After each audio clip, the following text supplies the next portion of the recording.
Hello friends, आपका स्वागत है हमारे यूट्यूब चैनल GK GS में। और हम पिछले वीडियो में ये सब देख चुके हैं। अब हम नए टॉपिक पे आ रहे हैं। तो आज हम देखेंगे मध्य पाषाण काल। मध्य पाषाण काल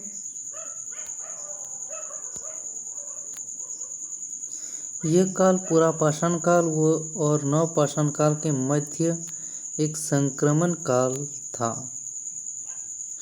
वस्तुतः यह काल नवपाषाण काल का अग्रगामी था।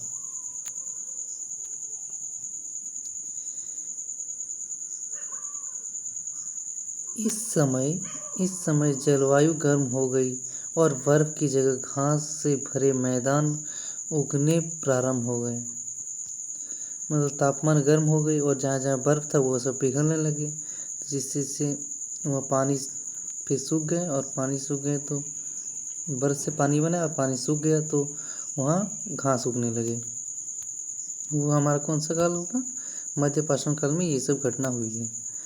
फिर इस काल का मानव अब पशुपालन करना भी प्रारंभ कर दिया। मध्य पाषाण काल में मानव अब पशुपालन करना भी शुरू कर दिया। मध्य प्रदेश से आदमगढ़ और राजस्थान में बागौर पशुपालन का प्राचीनतम साक्ष्य प्रस्तुत करते हैं, जिसका समय 5000 ईसा पूर्व था।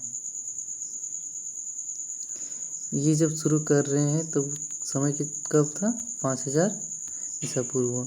मध्य पाषाण कालीन सबसे प्राचीन ज्ञात स्थल सराय नहर राय महदहा प्रतापगढ़ है। महदहा प्रतापगढ़ है। मध्य पाषाण कालीन का सबसे प्राचीनतम ज्ञात स्थल सराय नहर राय और महदहा मतलब प्रतापगढ़ है।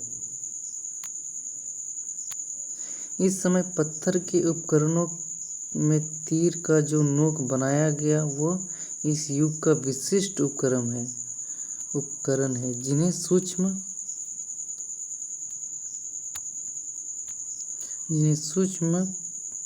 पाषाण उपकरण माइक्रोलिथ कहा गया। इस काल के अन्य उपकरणों के एकधार फलक, वेधक, वेदनी, चाकू, तक्षनी एवं अर्धचंद्राकार प्रमुख हैं। इस काल में सर्वप्रथम मानव कंकाल प्राप्त होते हैं।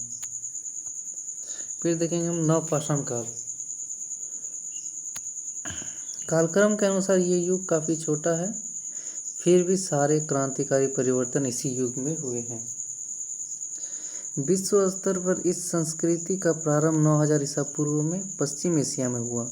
पश्चिम एशिया में मानव का जौ, गेहूँ, दलहन, तिलहन आदि के रूप में महत्वपूर्ण खाद्यान्न प्रदान किया है। यहाँ की प्राचीनतम नवपाषाण युगीन बस्ती मेहरगढ़ पाकिस्तान में पाकिस्तान है। कृषि का सबसे पहला और स्पष्ट प्रमाण यहीं से मिला तथा इस जगह के मानव ने 7000 ईसा पूर्व में कृषि उत्पादन प्रारंभ कर दिया। इस तरह भारत में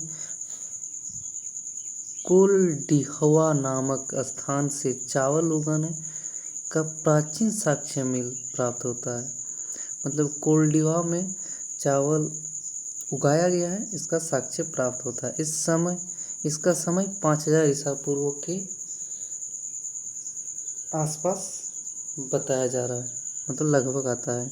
नवपाषाण काल में स्थिरवासी लोग खेती से परिचित हो गए थे तथा पालतू पशु भी रखने लगे थे।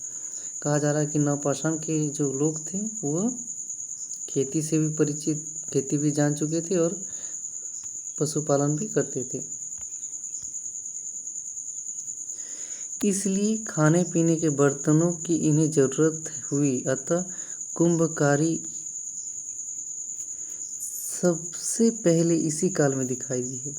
कश्मीरी में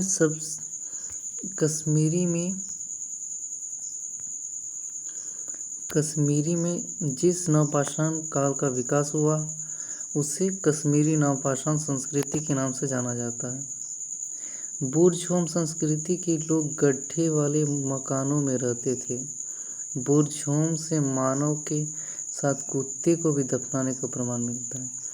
बुर्ज़होम में मानव के साथ कुत्ता को भी दफनाया जाता था, उसका भी प्रमाण मिला है।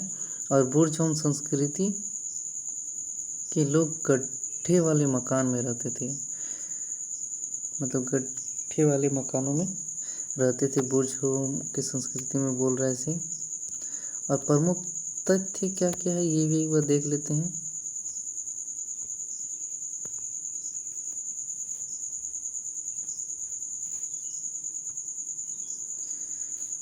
रॉबर्ट ब्रूक्स फूड, जिन्होंने पाषाणकालीन सभ्यता की खोज की, एक भूवैज्ञानिक थे। मध्य प्रदेश में नर्मदा घाटी पर स्थित हथनोर से मानव खोपड़ी का जीवाश्म प्राप्त हुआ, जो भारत के सबसे प्राचीन है। लोहंदा बेलन घाटी से हड्डी की बनी नारी की मूर्ति प्राप्त हुई, जो उच्च पुरापाषाण काल से संबंधित है। पशुपालन का प्राचीनतम प्रमाण आदमगढ़ एवं बागोर से प्राप्त होता है। विश्व के प्राचीनतम मृदभांड बेलन घाटी में स्थित चौपानी मांडो से प्राप्त हुए हैं। विश्व के प्राचीनतम मृदभांड बेलन घाटी में स्थित चौपानी मांडो से प्राप्त हुए हैं। बुर्ज़होम संस्कृति के लोग जमीन के अंदर गड्ढे बनाकर निवास करते थे, मतलब एक तरफ से गुफा। यहीं से मानव के साथ कुत्ते को दफनाए जाने का प्रमाण मिलता है। तो आज के वीडियो में इतना ही रखते हैं। इसके बाद हम देखेंगे ताम्रपाषाण का। तब तक के लिए बने रहिए हमारे चैनल पे, और वीडियो अच्छी लगी तो लाइक कीजिए, और चैनल पे यदि आप नए हैं तो चैनल को सब्सक्राइब कर दीजिएगा। बहुत बहुत धन्यवाद चैनल को वीडियो को देखने के लिए।